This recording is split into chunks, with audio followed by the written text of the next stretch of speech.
Okay, so you got something that looks almost like a crate. Let me pull this down a little bit. All right, that looks pretty good. Okay, so you see the 3 different effects I've gotten just by choosing from some of the options. So you again can kind of like a crate effect here, get something that kind of has ridges and shadows, and just a straight flat effect here with the 3D. So these are your live effects. All right, now let me show you 3D extrusions.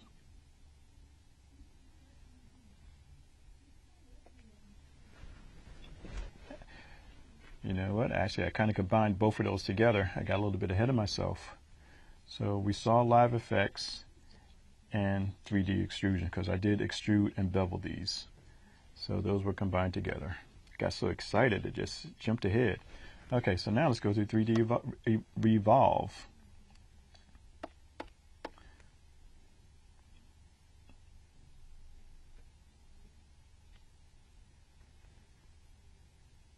All right, now here I just have a line. It's just a line that I drew with the pen tool. It's nothing special. So you see it's just aligned. So now I'm going to go to the appearance panel, effects, 3D and revolve. And what I want to do is revolve this around 360 degrees. So I'm not going to change anything. I'm going to leave it at the defaults. And let's look at the preview. And there you go. So you see the line is still selected. Again, it's still editable. I can pull the points to change the shape. And so what just looked like a really rinky-dink line has become almost like a chess piece, like some kind of alien chess piece to use. So now let me just draw a line for real, well, not for real, right in front of your eyes, I should say. And let's take a look at that and change the color. And get my pen tool. The color didn't change. Okay. Sometimes these things are temperamental. Okay, so now I can just draw here.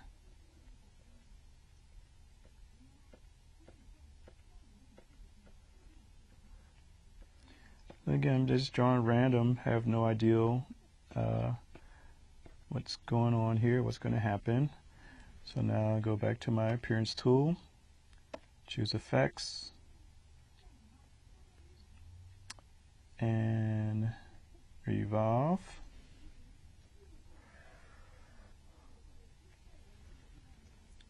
And I'm going to change the angle. So I want this to look like from the top. And I'm going to change my light so it's coming from the opposite way. And let's get a preview of this and see what it looks like. Okay, so now I have something that kind of looks like a vase or vase, as the case may be, whichever you prefer. I'm not picky. So here's again, you see the line is still selected, and this is the line that I created, and I've changed the angle, and so I got this, you know, pretty cool looking vase here. Or maybe it's a stand for a candle, a candlestick. You never know, whatever you want to use it for. Okay, so again, you can go much more deeper into this with the options panels to change it to what you want. Okay, so that is 3D revolves.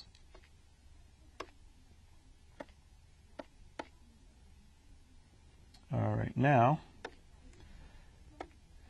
3D revolve is done. Let's go into stylize effects. So what I want to do here first is get rid of all the stuff that I've done. So let me show you a few ways that you can do that very quickly. So let's go to the appearance panel. So I can select this, and then I can go to the menu here, and I could go to reduce to basic appearance. And voila, it's back to what I started with. Let me change to circle. Go to the menu. Now this time I choose clear appearance, so watch what happens here.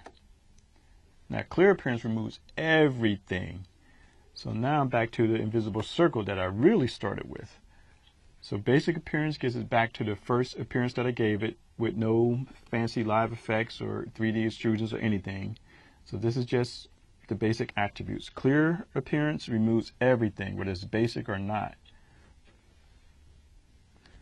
So let me bring that back. Just using Command Z. That's went a little bit too far. So let me just reduce the basic appearance there. You have to select it first. Remember, everything has to be selected because otherwise all these instructions you're giving it go nowhere fast. Okay, reduce the basic appearance. And let's reduce that to the basic appearance also.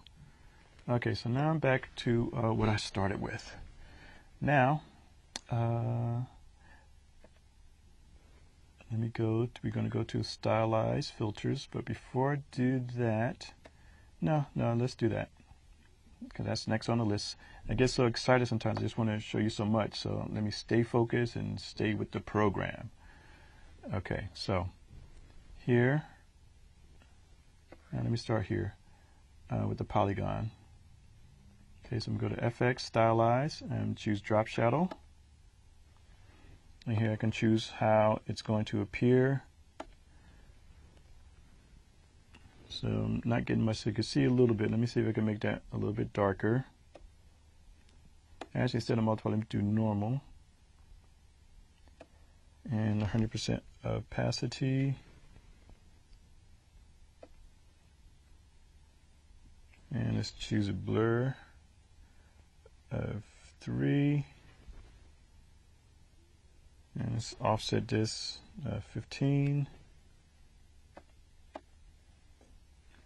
Okay, so you can see the panel there. I mean, you can see the shadow, the drop shadow here. I've made it dark enough.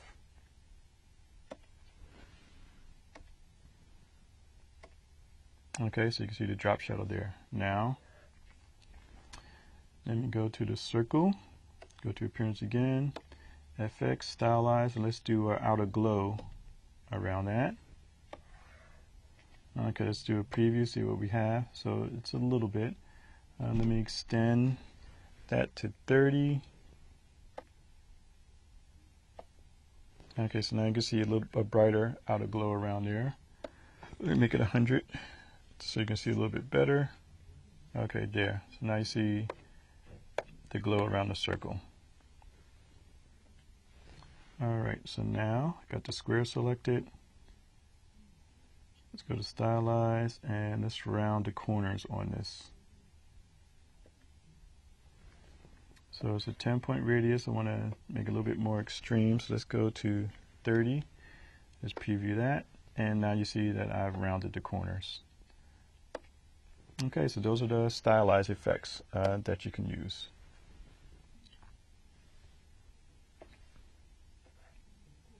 Alright, now let's go to the bonus round. You know, I love to give you some bonuses, so let's go here. Let me show you what else you can do with this. Okay. Let me do something here. Okay, I think this is where I want what I want. All right. Okay. Yes. Now, let me go back to appearance. Now for this, I'm going to twirl down, and you can see that there's opacity here. So I'm going to click opacity, and I'm going to change that to 50%. Now I'm only putting the opacity on the fill.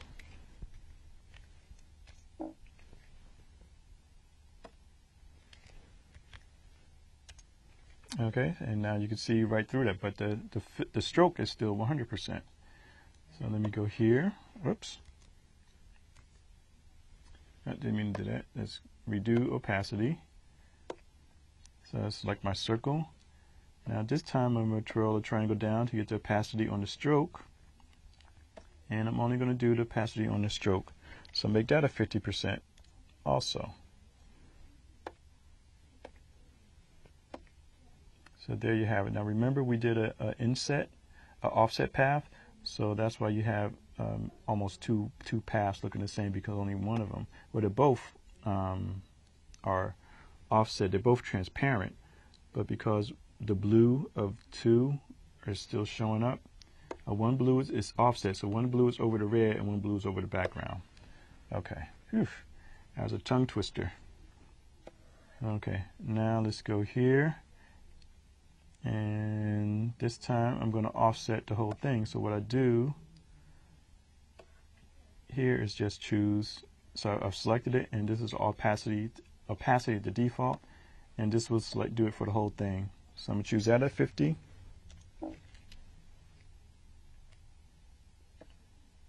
Make sure it takes. There. Okay, so now you see 3 different ways I've used opacity: for the whole object, which is in the polygon, for just the stroke, which is on the circle, and for just inside the fill, which is on our square. Okay, so that's it for the bonus round. Thanks for playing. Thanks for checking out this lesson. There's many more to come. So I want you to do some homework first. So let's look at that. Okay, so this homework lesson, I want you to take these items, the apple cider type headline, the apple that you've seen a few times already, the words premium blend and limited edition, and I want you to use what I've taught you so far to recreate this sign. So you have all the information you need to do this. How to do a drop shadow, how to do a glow, offsets, everything's in your power. Now this is the example here. So I don't want you to look at the example. I want you to just follow it. So don't look and see how I created it and what I did. I want you to just take this art and do it on your own. As a matter of fact, I mean, this is pretty simple and straightforward. You know, take what I did and do it better, but make use of everything that you know so far. Okay, so thanks for stopping by, and remember, just create.